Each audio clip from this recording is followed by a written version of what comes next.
بسم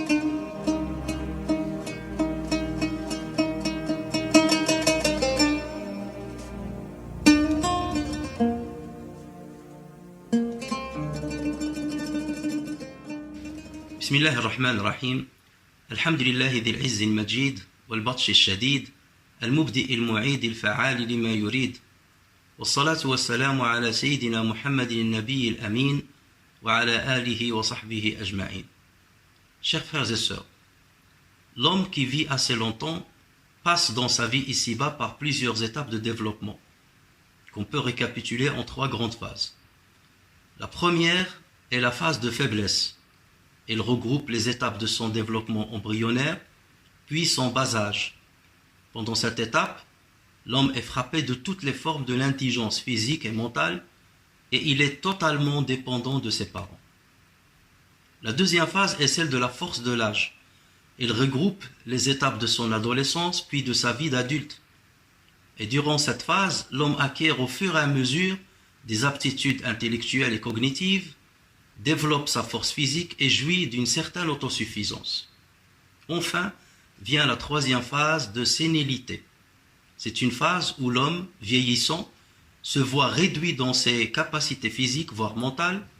Il tombe dans le déclin et redevient prisonnier d'une nouvelle dépendance, à l'instar de ce qu'il vivait dans la première étape de sa vie. Allah Azza wa Jal met en lumière ces 3 phases en disant الله الذي خلقكم من ضعف ثم جعل من بعد ضعف قوة ثم جعل من بعد قوة ضعفا وشيبة يخلق ما يشاء وهو العليم القدير. Allah, c'est lui qui vous a créé faible, puis après la faiblesse, il vous donne la force, puis après la force, il vous réduit à la faiblesse et à la vieillesse. Il crée ce qu'il veut, c'est lui l'omniscient, l'omnipotent.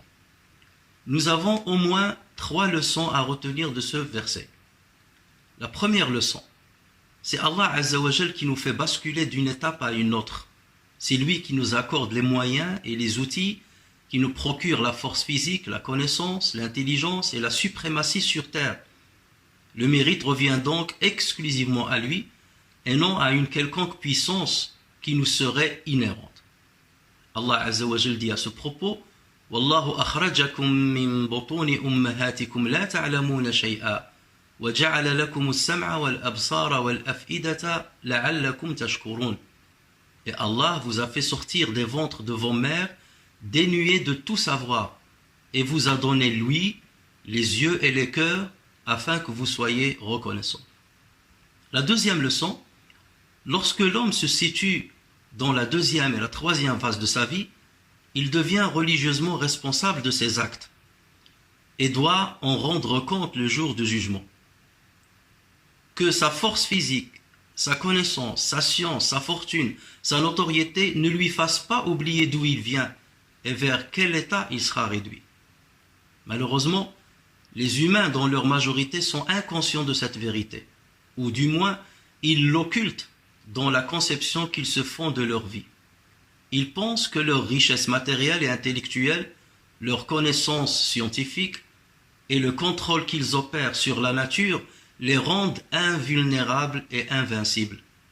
Allah Azza wa Jal dit: Innal insana la yatgha ar-ra'ahu istaghna.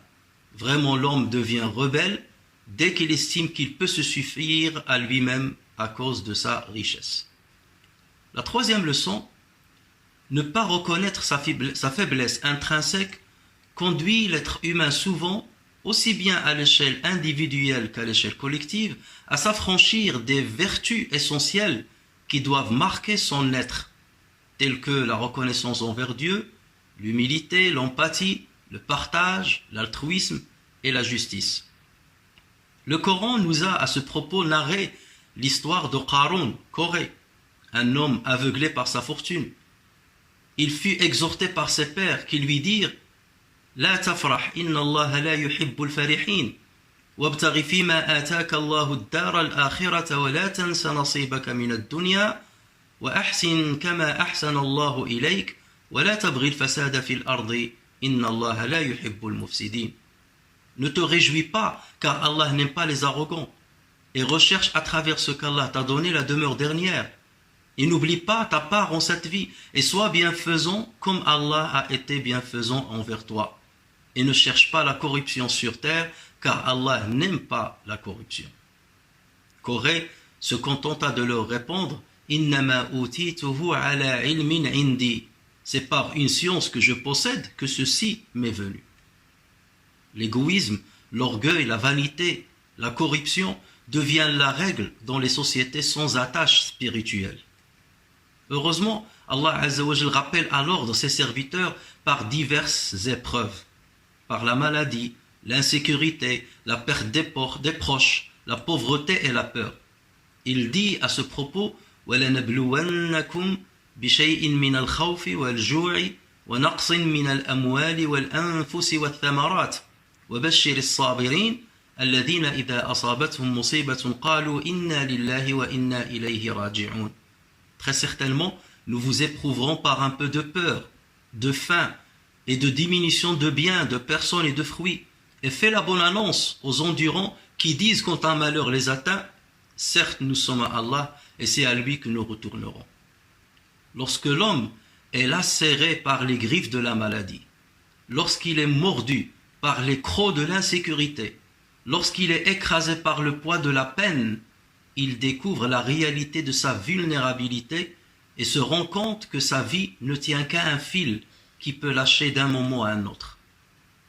La pandémie Covid-19 que vit le monde aujourd'hui est l'exemple de ces épreuves qui doivent réveiller la conscience humaine. Un micro-organisme a réussi, en quelques semaines à peine, à semer la panique dans le monde entier. Il a défié les plus grandes puissances. Il a mis en échec les médecins et les chercheurs.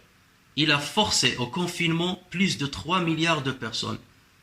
Il a prouvé que l'homme demeure un être fragile devant les éléments de la nature, un être qui a besoin de l'assistance divine pour survivre sur cette terre. Allah Azza wa Jal rappelle la réalité de notre être en disant Ya ayyuhan nasu antumul fuqara'u ila Allah wallahu huwal ghaniyyul hamid I yasha' yudhibkum wa ya'ti bi khalqin jadid wa ma dhalika 'ala Allah bi'aziz.